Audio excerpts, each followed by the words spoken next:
Cette idée, elle nous fascine depuis toujours, non? Créer une machine qui pense comme nous, un esprit artificiel capable d'apprendre, de créer, c'est une quête qui dure depuis des décennies. Alors, allons-y, plongeons dans cette histoire complètement folle. Et tout part de là en fait, de cette métaphore. Le cerveau humain comme le plan directeur, le modèle ultime. L'idée de base était plutôt simple. Si on arrive à comprendre comment notre propre cerveau fonctionne, alors peut-être qu'on peut le reconstruire. Alors voilà la grande question. Comment est-ce qu'on est passé de cette simple idée aux machines qu'on connaît aujourd'hui? Parce que, attention, ça n'a pas été une ligne droite, loin de là. C'est une histoire faite de bons géants, mais aussi de très longues périodes de doute et de révolutions assez soudaines. Allez, on suit ce chemin ensemble. Ok, pour bien suivre toute cette histoire, il faut vraiment commencer par la base, par le concept fondamental. Ça s'appelle le neuromorphisme. C'est l'idée que tout, absolument tout, dans l'IA est basé sur une comparaison avec notre cerveau. Le neuromorphisme, en gros, c'est simple. Tout le vocabulaire de l'IA est piqué au cerveau.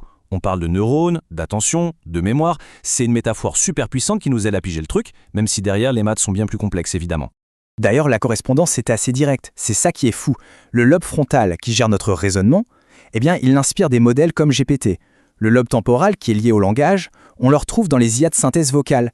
C'est comme une carte, en fait. La carte de la tentative de l'humain de recréer ses propres capacités. Bon, maintenant, remontons au temps, tout au début, à la toute première étincelle. La première fois qu'on a essayé de créer, pas un cerveau entier, non, mais juste une de ces briques, un seul neurone. On est en 1943. En pleine Seconde Guerre mondiale, deux chercheurs, McCulloch et Pitts, posent la toute première pierre. Ils vont théoriser quelque chose qui, pour l'époque, est radicalement nouveau. Et le principe, il est presque enfantin. Imaginez, des signaux entrent, on les additionne. Si le total dépasse un certain seuil, hop, le neurone s'active, il envoie un signal, sinon, rien. C'est juste un interrupteur, mais un interrupteur qui pouvait déjà résoudre des petits problèmes de logique. L'impact a été gigantesque. Pour la toute première fois, le rêve d'un cerveau électrique, ce n'était plus de la science-fiction. Il y avait un modèle mathématique concret. L'optimisme était total. Et c'est là que le beau rêve s'est cogné à un mur. Un mur qui allait définir les décennies suivantes de recherche. Parce que ce neurone, il ne pouvait pas apprendre. Et c'est là qu'est tout le problème. Ces fameux poids, les réglages qui disent aux neurones comment réagir, il fallait les régler à la main, un par un. C'était plus une super calculatrice qu'un vrai système qui apprend. Et l'échelle de ce problème, elle est juste vertigineuse. Pour se donner une idée, imaginons qu'on puisse régler ces paramètres à une vitesse d'1 milliard de calculs par seconde. Ce qui est déjà prodigieux, on est d'accord. Cette citation, elle est parfaite pour comprendre à quel point c'était absurde. Pour régler un modèle comme ChatGPT à la main, même à cette vitesse folle, il aurait fallu commencer à l'époque des dinosaures. C'est fou, non?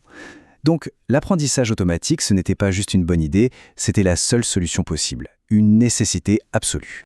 Le problème était donc posé, la configuration manuelle, c'était une impasse totale. Il fallait une nouvelle méthode, un moyen pour que la machine apprenne toute seule. Et cette quête a lancé une sorte de longue traversée du désert qui a fini par mener à la plus grande percée de l'histoire de l'IA. Et la solution, la voilà, la rétropropagation. L'idée est brillante dans sa simplicité. En gros, le réseau fait une proposition. On regarde à quel point il s'est trompé, on calcule l'erreur, et puis, c'est ça le génie, on renvoie cette erreur en arrière dans le réseau pour qu'il corrige ses propres réglages. On fait ça des millions de fois, et petit à petit, il apprend. C'est le moteur de toute l'IA moderne.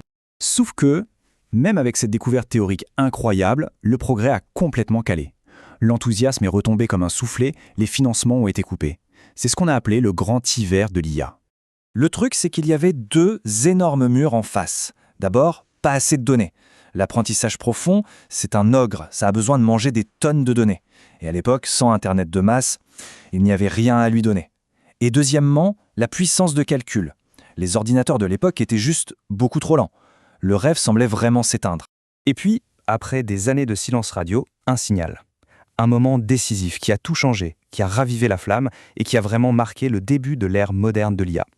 Ce Big Bang, c'est la victoire d'un modèle qui s'appelle AlexNet dans une grande compétition. Et là, pour la première fois, le cocktail parfait était réuni. D'un côté, des millions d'images disponibles, merci Internet. De l'autre, la puissance de calcul des cartes graphiques, les GPU, qui sont parfaites pour ce genre de tâches. D'un coup, l'apprentissage profond a montré qu'il était le plus fort. L'hiver était bel et bien fini. Après ce fameux Big Bang, les progrès ont commencé à s'accélérer de manière exponentielle. Et en 2017, une nouvelle révolution a eu lieu.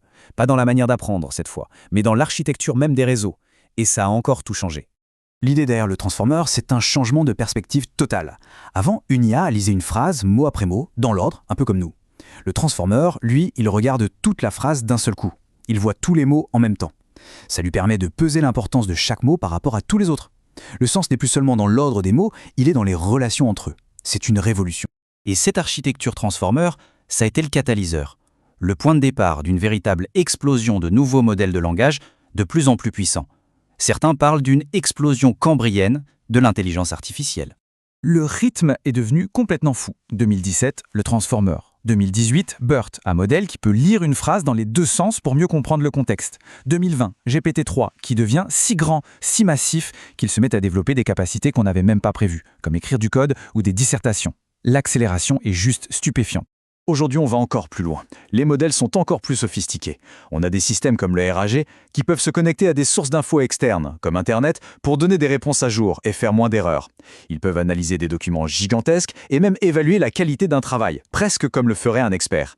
Et tout ça, ça nous ramène à notre point de départ. Cette quête un peu folle pour construire un cerveau numérique a finalement débouché sur quelque chose d'assez incroyable.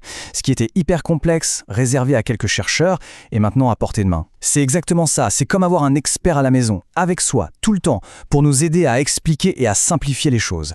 La boucle est bouclée en quelque sorte.